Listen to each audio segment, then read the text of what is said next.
I can't imagine anyone not believing that their wishes or even their desires are ever heard.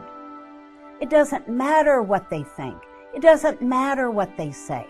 Nobody cares or nobody's going to listen. A CASA is there to listen. Not only is that CASA going to listen, but that CASA is going to tell the court, this is the child's wishes. This is what this kid is really feeling on the inside. This is the child's voice. That's what a CASA does. The CASA program is invaluable, not only for those kids who have been abused and neglected.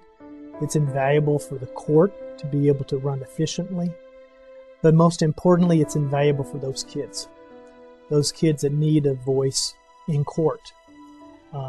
There's way too much abuse and neglect that go on children, and that's not something unique just to Evansville. So CASA is the one agency that is helping the court to try to alleviate this cycle of abuse and neglect for our kids. When I was 8 years old, I was placed into foster care with 2 of my brothers. My situation at the time, my mother was not able to give the right care, I guess you could say. I think the most important reason for a CASA is to help give a voice to the children when they're in bad situations, because the CASA volunteer, they help to be that voice and to help fight for the child to be put into a better situation. CASA obviously is court-appointed special advocate, but we're a special group of volunteers that cares about kids. That's CASA. CASA has this unique perspective on a case, and they can bring their own personal experiences into that case to make sure that, quite frankly, that we're doing what the community wants and what the court should be doing for these kids. So Sally Carr was my CASA worker, and she was there since day one. Basically, Sally was that constant person in my life. Every time I would see Sally, it was always, she was very outgoing, very loving, caring. She was compassionate about not only the children, but her job. And you could just tell that she truly cared. I have the greatest amount of trust in the folks who not only run the program, but especially the volunteers, because the volunteers are who give me recommendations as to what to do with a particular child or family. Those recommendations are golden. I have been asked, what do I do when I encounter a child that needs a CASA? And my role, first of all, is to let that kid know they matter, that I care about them. I care about what they want.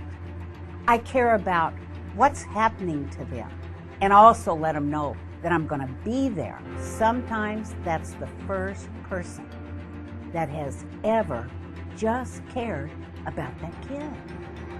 I was 8 years old when I was taken away, so I was really young, and I didn't really know what was going on. So I think just having somebody there that can fight for you and give you a voice and to be that consistent person, and it gives the child hope that there's still good in life. If you want to make a difference in our community, I can't think of a better way than to become a CASA.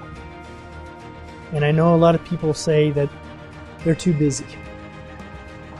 But somebody once told me that there's 2 different types of tired. The one type of tired is what we all experience on a daily basis. We come home at night, we've worked hard, we plop down on the couch. But there's a second type of tired. And that first tired was a dead tired. Second type of tired, it makes you feel more alive. It's a good tired. And that's when you do something for somebody else. There isn't anything better that you can do for somebody else than help a child and help CASA.